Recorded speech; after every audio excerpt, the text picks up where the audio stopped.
These headlines are driven by the new Palmetto Ford Truck Supercenter. Why buy your truck at a car store? Palmetto Ford. We know trucks. All right. I'm going to start with Tua Tagovailoa and Tyreek Hill. Second duo in NFL history to have 450 yards passing from Tua and 200 yards receiving in an NFL season opener.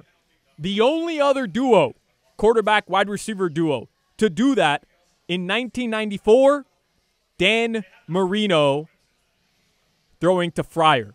Wow. Let that sit in. Irving Fryer. Imagine if Arande was catching balls from a guy as accurate as Tua. I mean, that guy would have had a nice go of it in the Dolphins. He'd have still been playing. He'd still be playing. Bro, it was some dumb throws Tua made. It was ridiculous. That long one to Tyreek was When he stepped up? stride. Oh, no, the one where he stepped up was ridiculous. Down the right sideline. That was ridiculous. That is that elite. The word elite, I laughed last week when you kept saying the word elite. That offense, those plays, the timing was elite. Yep. He was throwing the ball before he came out his break.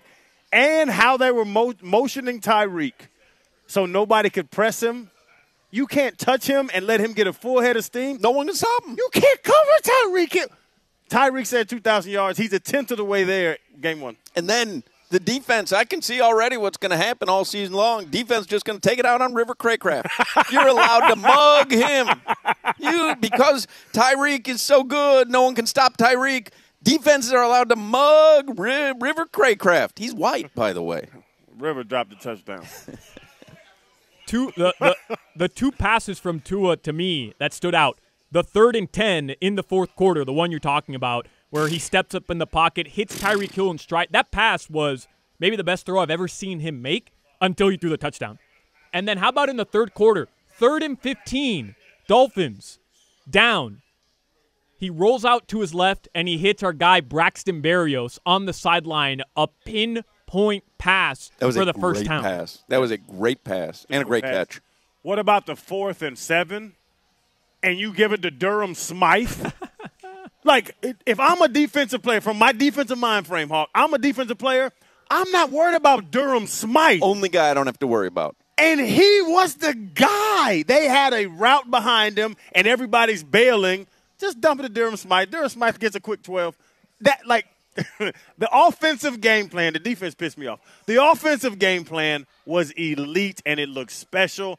Tua should get every credit he did. His neck was thicker. I don't know. They were talking about it on the broadcast. But, no, bro, Tua is playing out of his mind right now. I have it on my screen, little tab. Right now, Tua's the MVP of the NFL. Mm-hmm. As we sit here today. 100%. Do you know that DraftKings, a whole bunch of online bookmakers, have Tua now as the odds-on favorite with Patrick Mahomes to be the league MVP? Crazy. I love it. Crazy. Hey, how could you argue that? 260. I mean, 4. What could go wrong now? 260. So what am I? 466. That game was ridiculous. Come it was on, ridiculous. man. Tyreek's going for 3,000. By the midway point. I also feel compelled to give credit to the offensive line. Kendall Lamb steps in, and the entire pregame show, I'm talking about, well, how are they going to be able to play without Teron Armstead, most important, irreplaceable player? Tua seemed fine. Offensive line played great. It seemed like for most of the game, like they deserve a ton of credit. And then the other big play, which goes unnoticed, 14 seconds left. Justin Herbert slides inbounds right before the halftime. Yeah. And a timeout is called. And Kevin Harlan and Trent brilliant. Green were like, why would the Chargers call timeout? And then all of a sudden, Kevin Harlan was like, no, McDaniel called timeout. And they're like, oh, great timeout by McDaniel. It's only going to be 9 seconds, but you never know. Well, guess what? The Chargers have the dumbest player in the NFL on their team, and the Dolphins end up getting a field goal. They win by 2. Hawk, as soon as I watched it, I thought about you and Adam Gase in the Colts game with a minute and a half left, and he ran the draw at 2nd and 15. Gave up. I sat and watched him get 9 seconds. Listen, 9 seconds. They gave Adam Gase a minute and a half, and he gave up.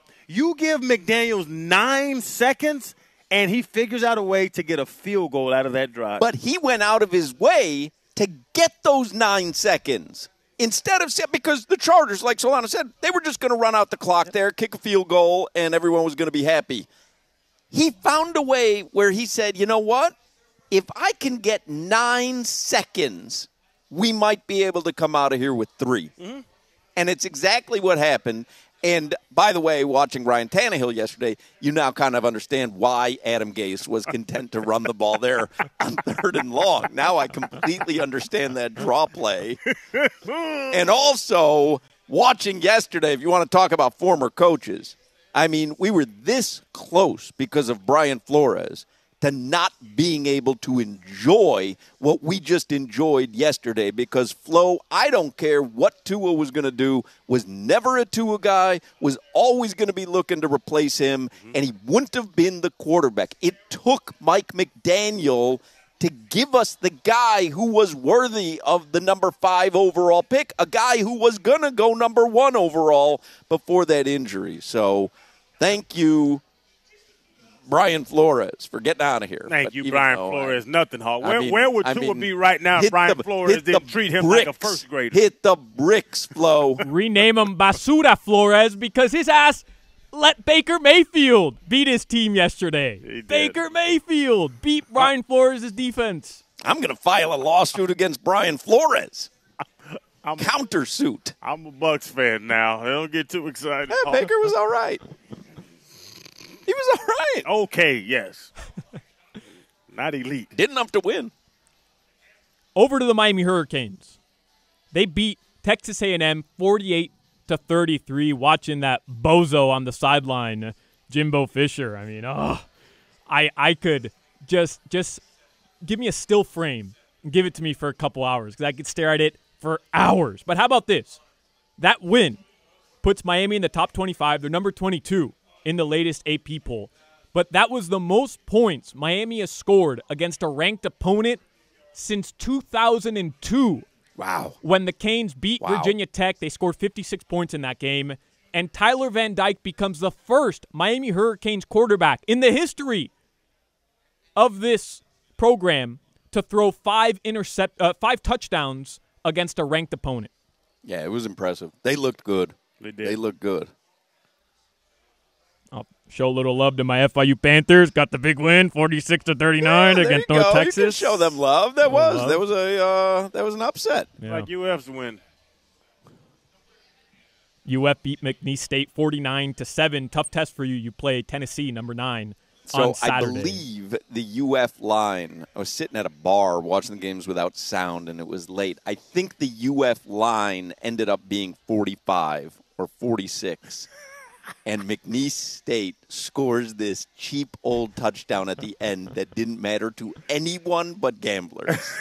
And listen, don't bet on anything Florida. I stayed away. I stayed away. I'll be honest with you. I'll be staying away from Florida all season long. Leave them alone. Yeah.